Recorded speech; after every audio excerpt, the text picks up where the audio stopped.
Hit it, boys.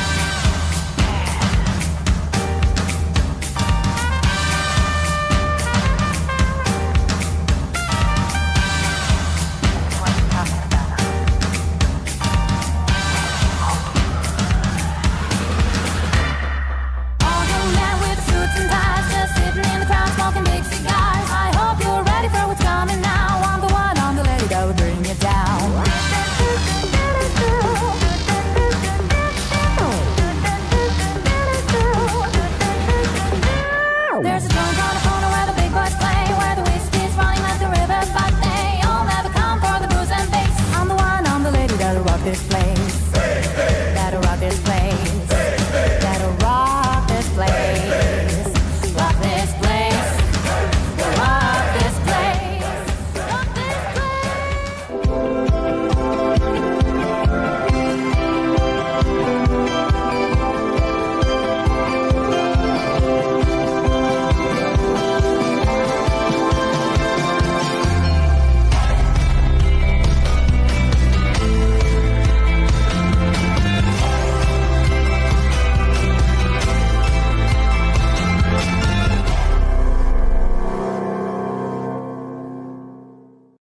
Welcome to Winning in the Workplace, where we help executives, managers, and supervisors become better leaders individually and across departments and create strong collaborative teams. Hi, everybody. My name is Maurice.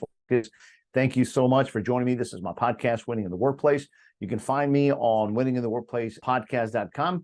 But before we get started, I want to invite you to please visit my website at mauricetraining.com.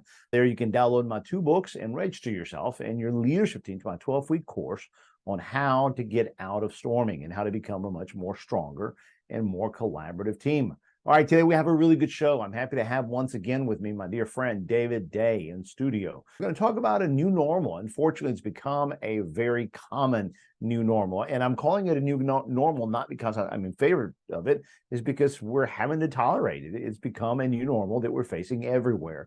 And that is the reality of bad customer service, from retail to restaurants, even from establishments that once were proud beacons of customer excellence. It's just no longer the case. We used to be able to rattle off the names of companies that were great examples of customer service, but again, that's just not the case anymore. So what happened? And more importantly, how are we going to get out of this? Last week, David and I had a really good discussion that I want to share with you on how core and how important this issue is, perhaps because we've lost the sense of customer service.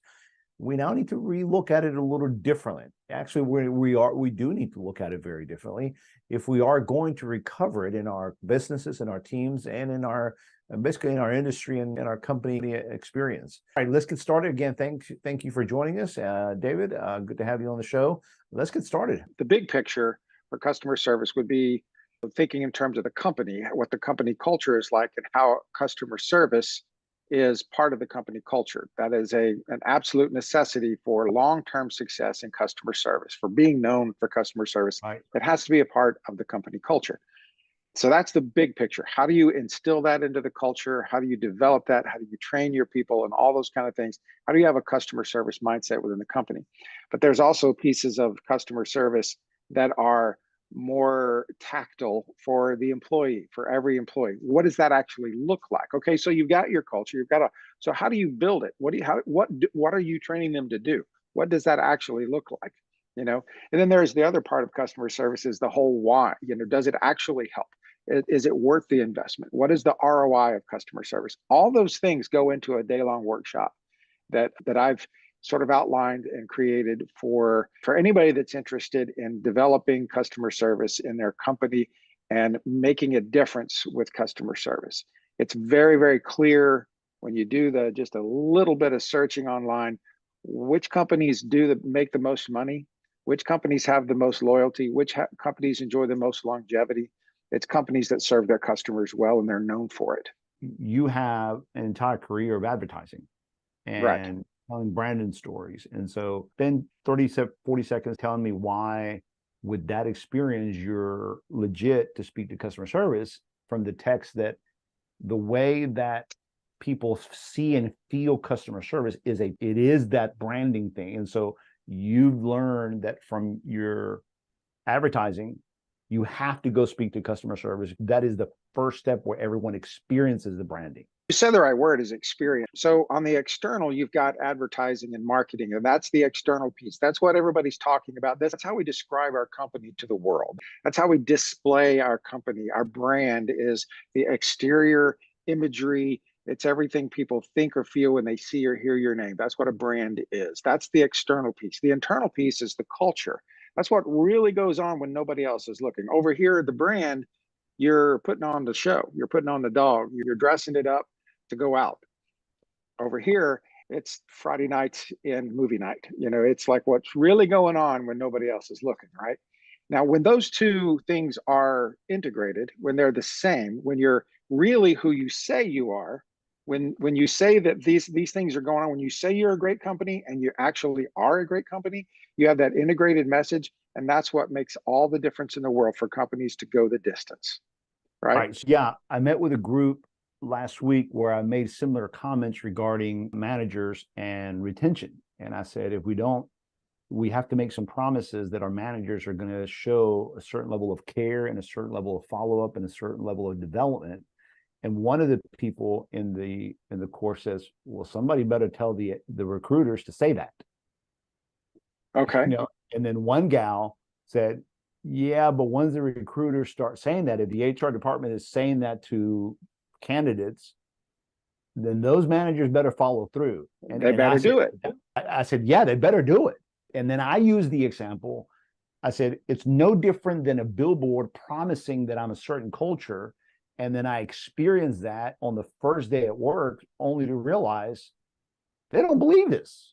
Although I was applying it to management and recruiting, you're making the same connection between advertising and customer service. That's why customer service has to be the proof of the pudding. Yes?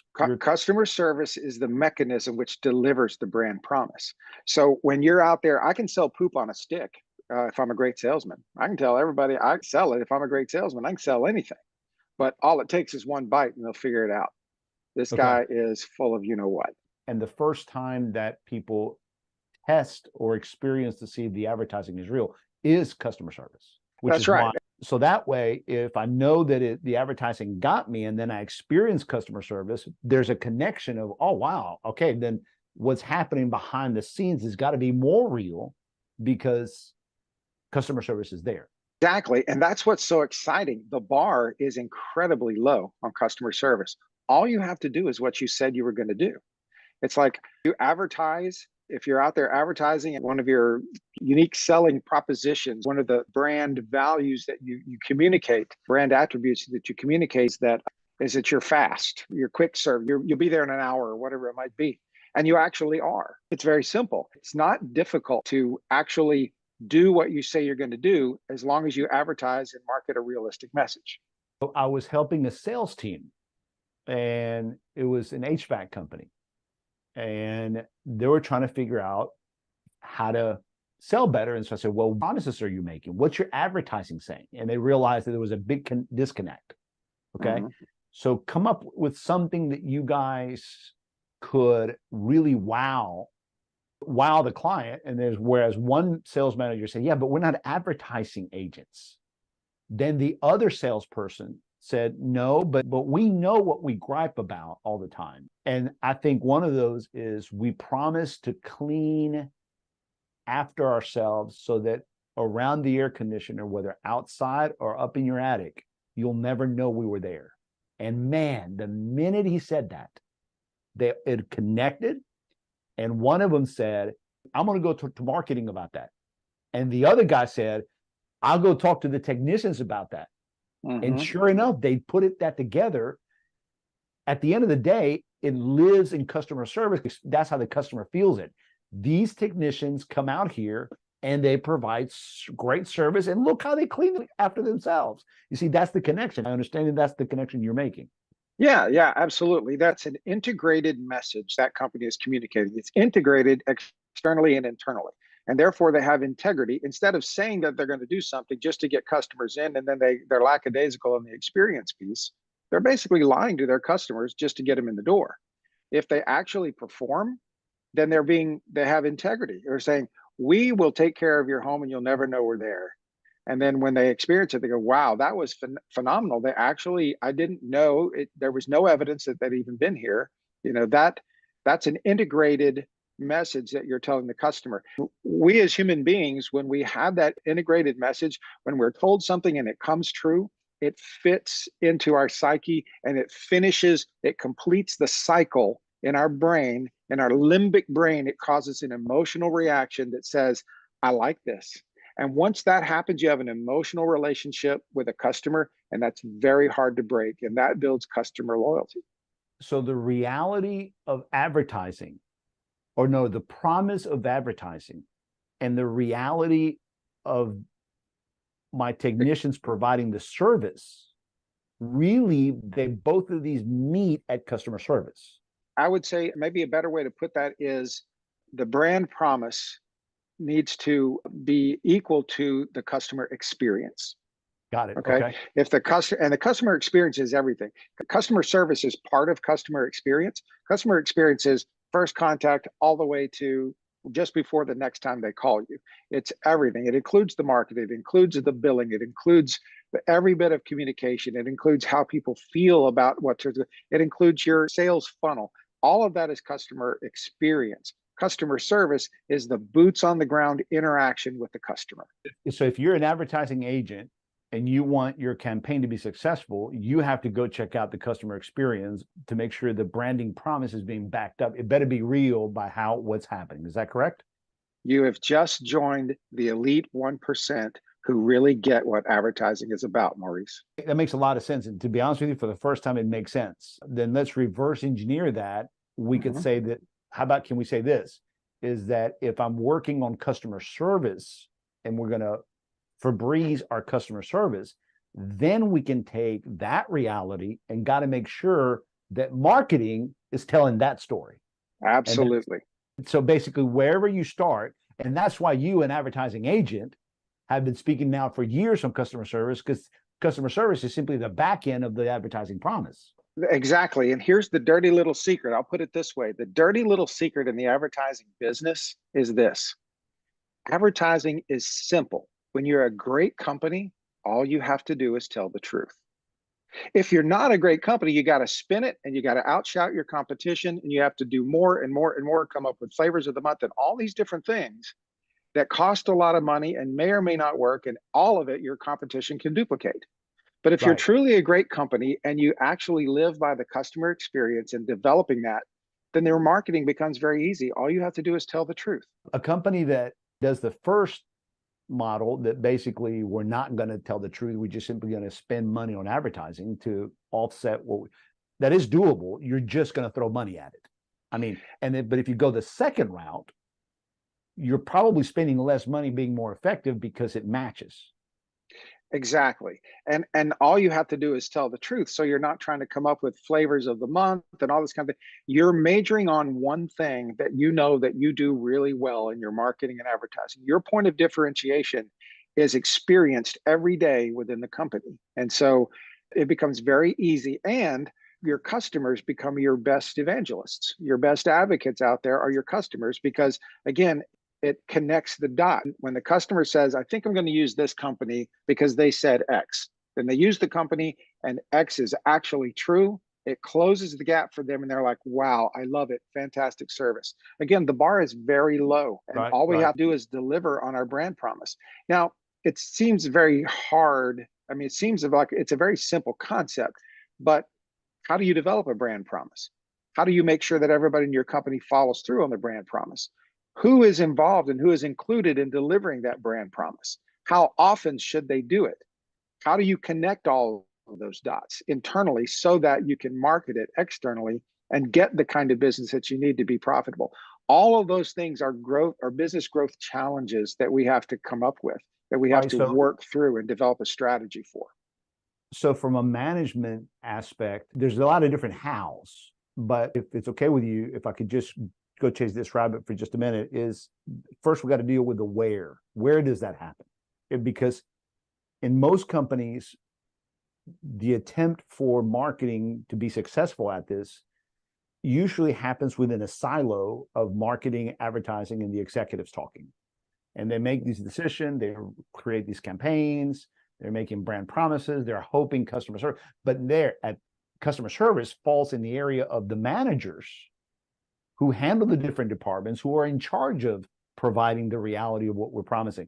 But very rarely does the marketing advertising team and the executives go and sit with the managers and have a combined conversation over certain weeks to kind of hash it out and say, okay, does everybody understand the brand promises we're about to make? Does everybody realize what this means with you? And ultimately, at the end of the day, when the decisions are made, do we have everyone's support? And are we all going to back this up? Because we're about to spend $82,000 in this campaign, and I want everybody to be fully behind this. Usually companies don't have that meeting or those conversations with the managers, and there's no buy-in. And you know what that meeting is, and that conversation is, and on all that discussion is?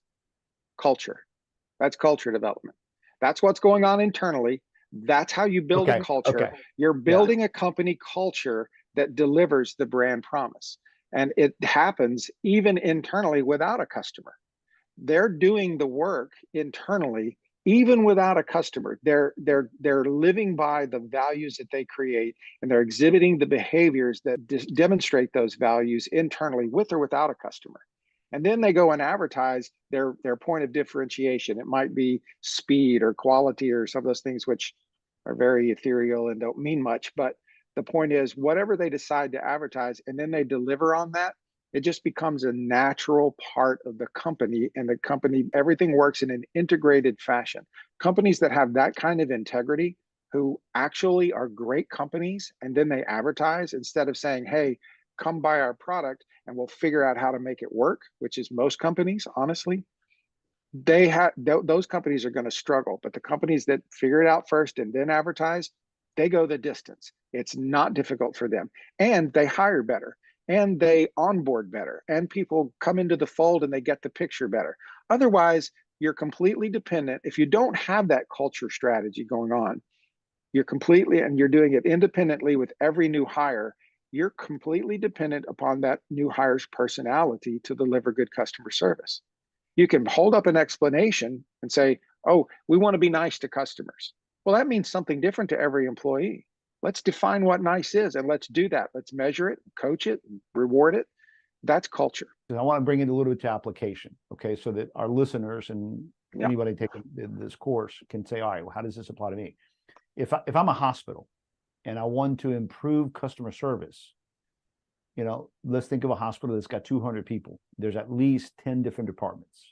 Mm-hmm. Those 10 managers can learn these concepts of customer service, and then we have to go teach these concepts to the team leaders or possibly all 100 people, right?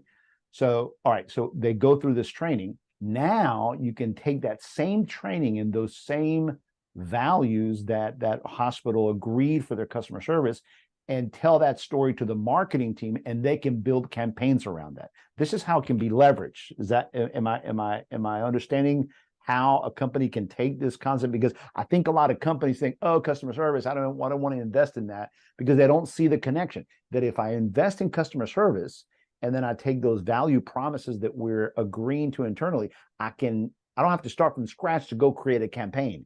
I've actually created the content for the campaign. Now I'm not going to spend so much time creating it. We just did it at customer service. Now the marketing team's got something to create a campaign from. And that's how you tie the two, and you leverage your marketing dollars. I'm trying to give our audience, your students, a practical way of realizing that if you invest in one, you can quickly turn that around and monetize it by bringing in your marketing team after that. Your thoughts? Yeah, absolutely. What is the number one question that most ad agencies or marketing people are going to ask when they encounter a client for the first time? Tell me about your company. How are you different? Okay. So they're really looking at, how do I make you stand out? Right. And so if you're working on that internally and you've already solved some of those issues, because really it's not about your competition. Like Simon Sinek says, let's play the infinite game, right? Let's become the best we can be at the game that we play. We're not worried about competing with anyone. We're worried about becoming the best company that we can be in our segment of the marketplace, so that it's undeniable that people want to do business with us. We eliminate all the reasons why you shouldn't do business with us through building the right culture, and then all we simply do is advertise it. So yes, you short circuit a lot of problems. You avoid a lot of problems and a lot of throwing spaghetti up against the wall, kind of let's try this, let's guess, in the advertising world, which honestly is why I'm more of a coach and consultant today than a full service agency. Because as a full service agency, we do a lot of pretty pictures and a lot of graphics and a lot of cool stuff that we win awards for, but does it really help the client? The question is, what does the client need to be a better company and to get more business and to grow? And here's what's really exciting, and I'll leave you with this, Maurice. What's really exciting about this whole process is if you go through this exercise and really begin to build your culture around customer service, everybody in the company grows personally as well. Because customer service at its heart is others focused. It's focused on somebody else. And what I teach and what I'd like to communicate with my clients is, in order to be really good at customer service, you have to be a hog, an HOG. You have to have a heart of gratitude.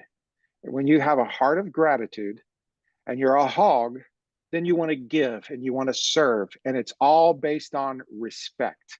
And I have RESPECT, the Aretha Franklin version of what that looks like. And we can talk about that next time, but RESPECT, all those are the 7 elements. That's RESPECT. Yeah, 7 elements of great customer service. We can talk about that next time.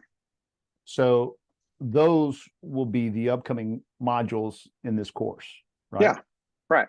All right, so do me a favor, wrap this up for me. And by that, give me 1, 2, 3, 4s based on what we talked about. Okay. What are the biggest takeaways? Give me the 3 or 4 takeaways from the last 17 minutes we've been talking about, so that everyone listening to us can say, oh yeah. And then if they only have 3 minutes to share with somebody else, they can show them this last 3, 4 talking points that we just talked about. Can you summarize? Yeah, customer service is a part of the customer experience, the overall customer experience, right? Customer service is the actual actions that we take, and that we do it by design. It's created by design, the actions that we take when we interface with customers. Determining what those things are is a part of your company culture. Developing a culture of customer service is absolutely necessary in order to do great customer service. And remember I talked about the dirty little secret in advertising. The marketing piece takes care of itself. It's not like you don't have to do any work on it, but the dirty little secret is, when you're a great company and have a great culture and you do a great job internally, all you have to do is tell the truth. That's your advertising campaign. You communicate very clearly who you are and what you do. And you're scratching the itch of the customer on the other side, because you've already done your homework to know what they need. When we treat customers well, and we're really good at customer service, we close the gap in their mind about what we've told them and their experience. And that lights up their limbic brain and creates an emotional connection of loyalty with the customer. That's how companies grow. If you can't do that, you're going to struggle always to find that connection. And what we want to do is avoid that. We want to grow naturally. And this is the way to do that, by building culture of customer service. What do you foresee could be the next step? What do you think the next 15 minutes could be about? That the people go, okay, well, what's next? When I click on the next module, where we're going to go? So Maurice, the next step for a company, for anyone that's listening or watching this, I think the next step is, your question would be, how do I build a culture of customer service? What are the things that I need to do to make that happen? Can I use what I've already got? Do I have to start from scratch? What are those elements? Is there a plan and a strategy already in existence, or is it one-off? Those are the questions we can answer in our next series, in our next discussion, because there are certainly some fantastic tools that we can use. But being others focused, developing a culture of customer service is really one of the most fun things you can do as a business owner or business leader. It's really exciting to do. And if we do it right, everybody at the end of the day is raring to go, and they cannot wait to apply those issues and those items. That's great. All right, give us your contact information so that you can reach. Thedaygroup.com is the best way to reach me. I've got all my contact info on my website, just thedaygroup.com. That's the easiest and best way to do it. All right, perfect. Thank you, David. Great job. I learned a ton. I'm sure everybody did too. And I look forward to hearing the next module. Awesome. Thanks, Maurice. All right, so everybody, hope you got a ton out of that. I've known David for years, and every single time I talk to him, it's like, okay, wow, that's how it's done. So my biggest takeaway is how much at the core of everything that we train here and that I train, management, leadership, alignment, all that is kind of like the outer circles, but at the very core, at the very center, it is that customer service experience. Because like David said, everybody has to buy into it from a heart of gratitude. I love that. That hog thing was just a grand slam. So I'm excited. I want to hear the rest. I know you do too. We're going to continue this with David soon on another segment. And in the meantime, reach out to him.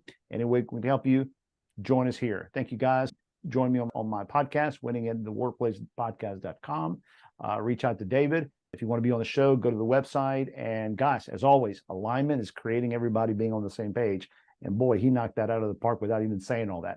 By doing these things is what we promise you, because of experience, we tell you that you and your team can win in the workplace. Thank you guys for joining us. Be back next week at Winning in the Workplace. You guys have a great weekend.